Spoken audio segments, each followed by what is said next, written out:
A quiet unease settled over a suburban Chicago neighborhood in the 1970s, even if most residents couldn't quite pinpoint why.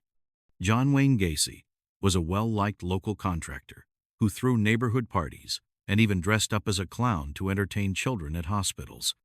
Outwardly, he was jovial and generous, the sort of man who would chat with neighbors over the fence or lend a hand if someone needed help. But behind Gacy's friendly smile lurked unspeakable darkness. Over the years, young men had been vanishing without a trace, and the cheerful contractor with the painted clown grin was living a double life as a predator. For much of that decade, Gacy's crimes went unnoticed. He targeted teenagers and young men, some of whom were runaways or had unstable lives, which made their disappearances less likely to raise immediate alarms. A few families did report their sons missing, desperate parents who knew their boys wouldn't just run off, but the cases stalled without leads. Gacy was careful, hiding behind his image as a helpful, civic-minded businessman. Even when a foul odor began to seep from the crawl space beneath his house, he shrugged it off to visitors as a moisture problem or sewage backup.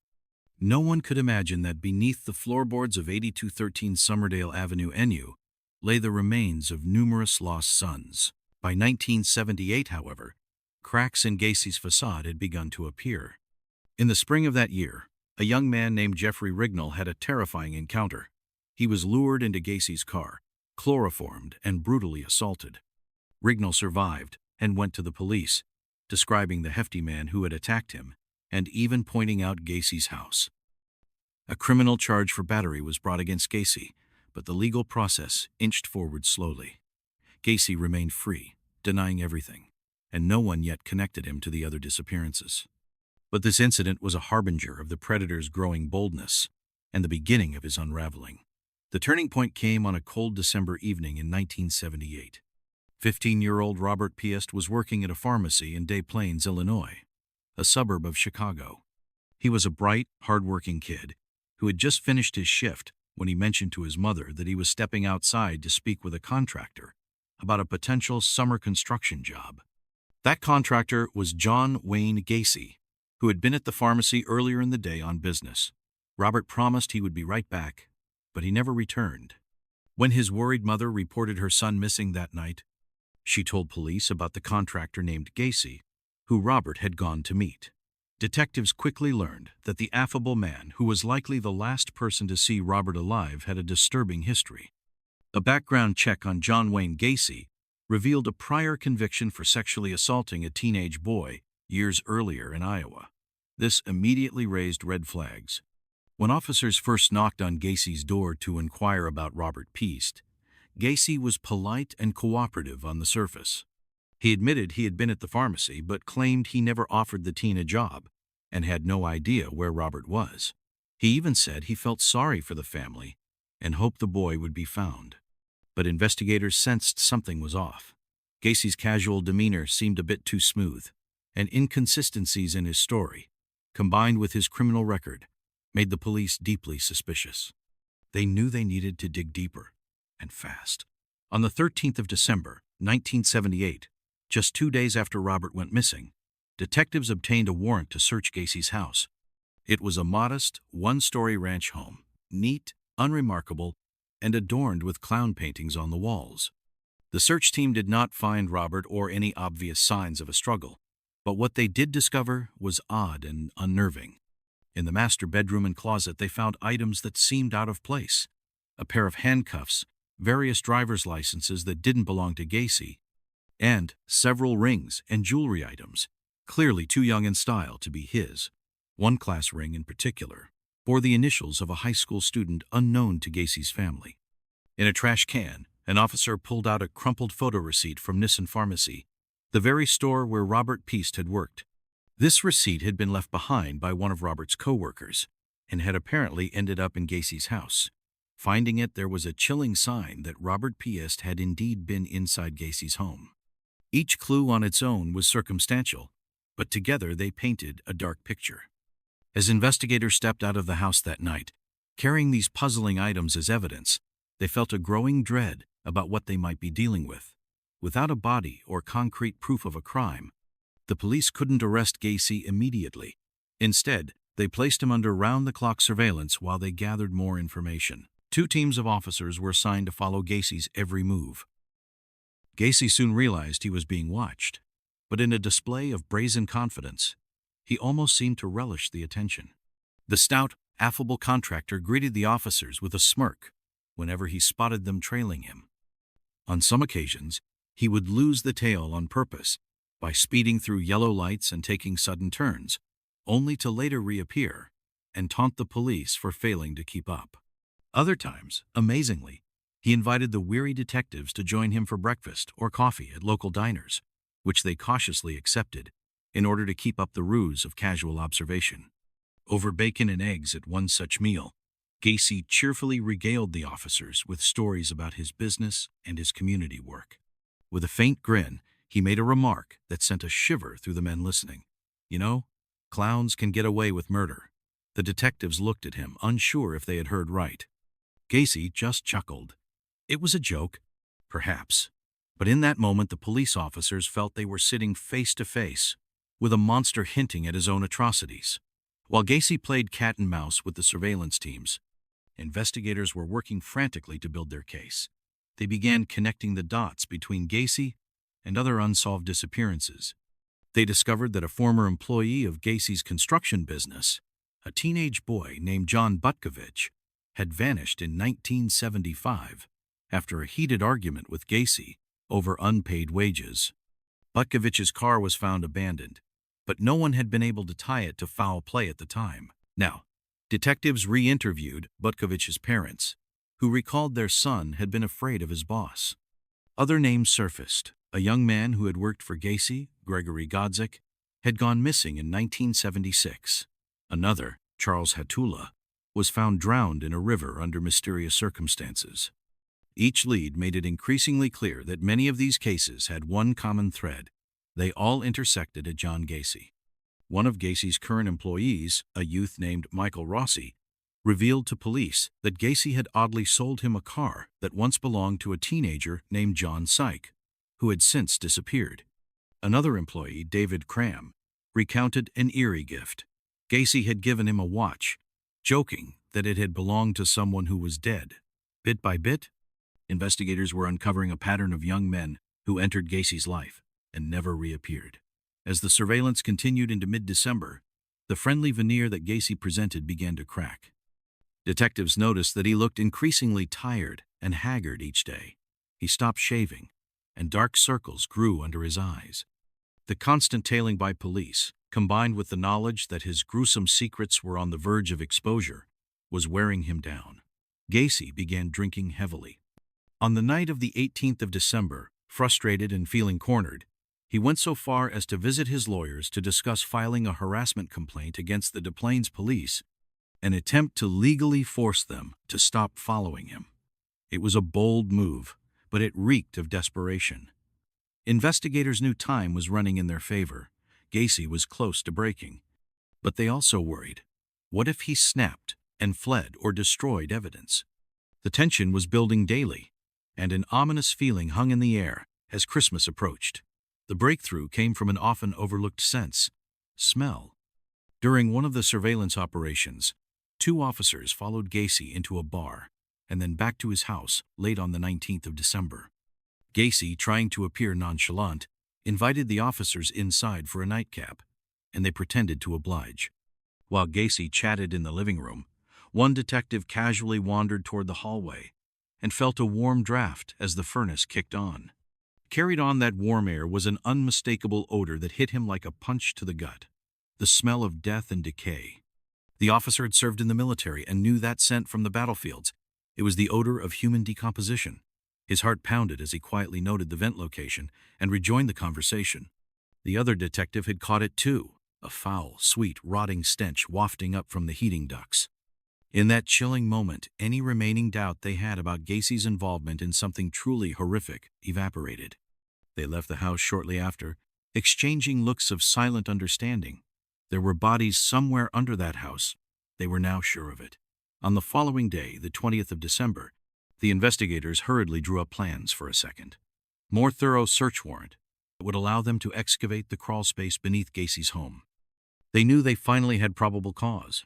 Between the mounting evidence of missing men, Gacy's own ominous hints, and now the telltale smell, to justify an all-out search for bodies. But Gacy was also spiraling fast. That evening, in a final act of chaos, John Wayne Gacy drove to his lawyer's office, ostensibly to discuss the pending police harassment suit. What happened there became the stuff of legend. Gacy was distraught, sweating, and pale, and asked for a drink the moment he arrived. As he sipped glass after glass of whiskey, his hands trembled. One of his lawyers gently pressed him, saying they knew he had something important to get off his chest. Gacy finally slumped in his chair, stared at a newspaper headline about the missing boy Robert Piest, and muttered, "This boy is dead. He's in the river." The attorneys froze. In a rambling, drunken confession that stretched into the early hours of the 21st of December, Gacy began to talk, and once he started, the horrible truth poured out. He spoke of how he had been the judge, jury, and executioner of many lives. He matter-of-factly detailed strangling his victims and burying them in the crawl space, referring to the dead young men as if they were mere objects. "I've killed 30 people, give or take," he uttered in a detached voice, as one lawyer sat in stunned silence and another fought back tears. After years of carrying his ghastly secret alone, John Gacy finally confessed to his lawyers that he was one of the most prolific serial killers in American history. Due to attorney-client privilege, Gacy's lawyers could not immediately call the police and reveal all, but they had heard enough to know that the authorities had to act that very moment. As Gacy, in a drunken stupor, fell asleep on a couch in the office, one of the lawyers slipped outside and approached the surveillance detectives, who were waiting in their car down the block. With a grave expression, he advised them in an urgent whisper, "Don't let him out of your sight. He has admitted to something unimaginably terrible. Do not let him get away tonight." The officers understood. It was time to end this. When Gacy awoke a couple of hours later, still groggy and perhaps unaware of how much he had revealed, he was allowed to leave the office. But he would not remain a free man for long.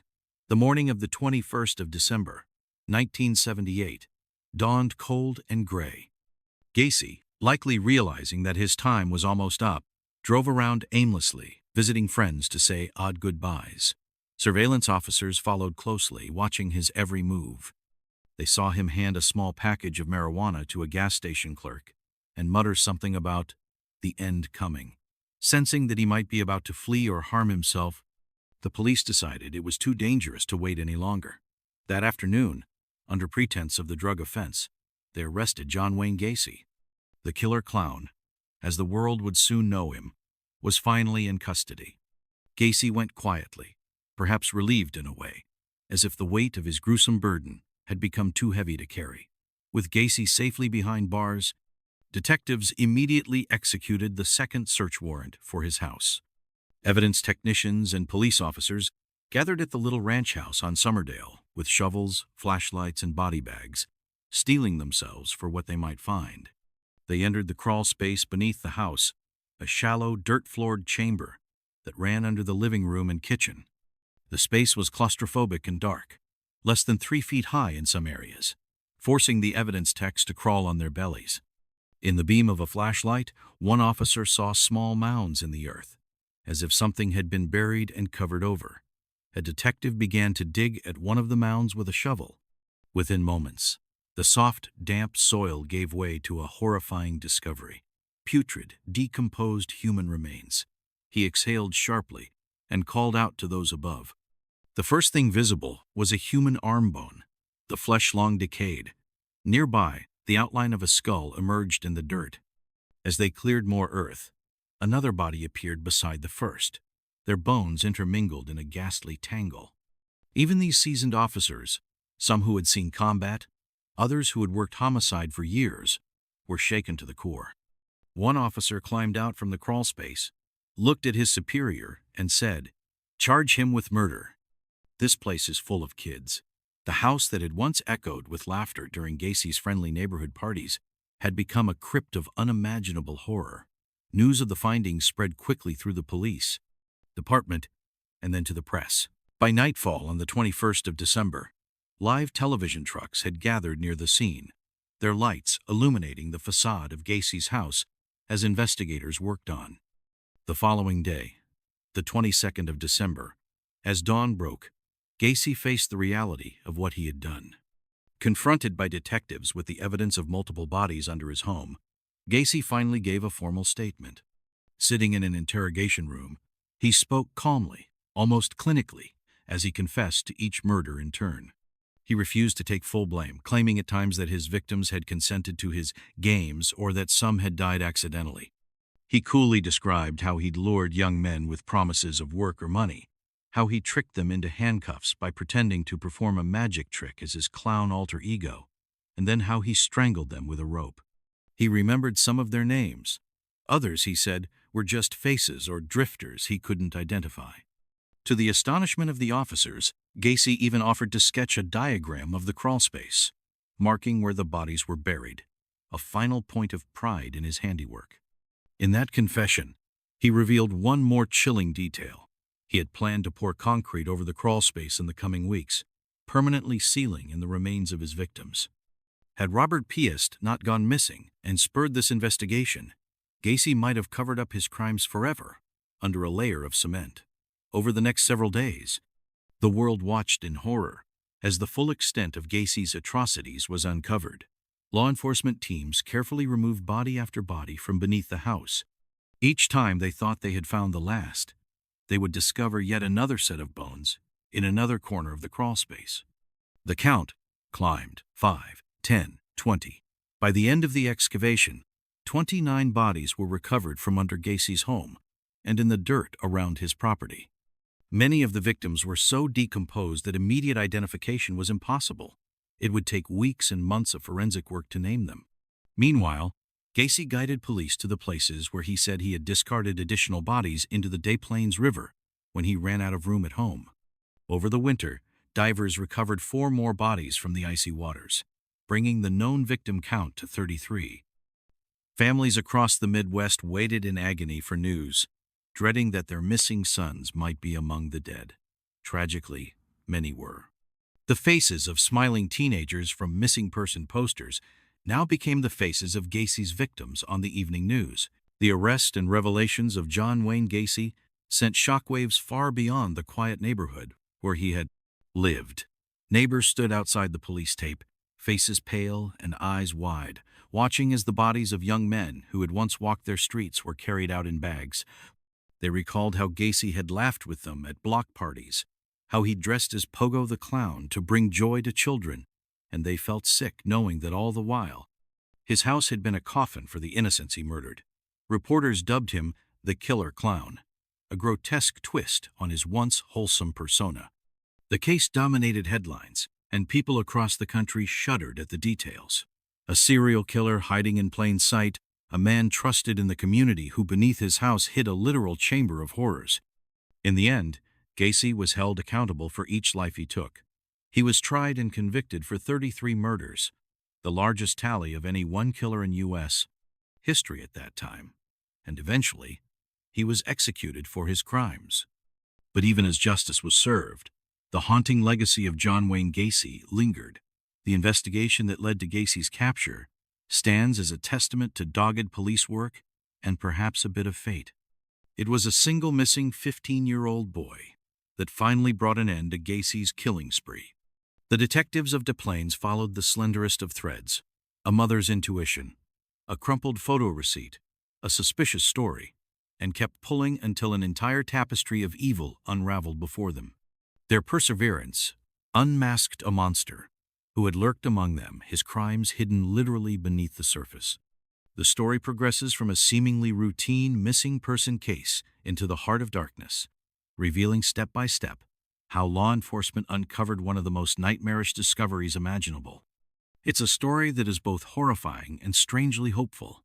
Horrifying in the depths of cruelty one man was capable of, yet hopeful in knowing that even the smartest killer can make mistakes, and that dedicated investigators will eventually shine a light on the darkest of secrets. The tale of John Wayne Gacy's crimes and capture remains one of the most haunting crime stories of our time, a chilling reminder that sometimes the greatest evil wears a friendly face, and that justice, when it comes, can finally put an end to a long reign of terror.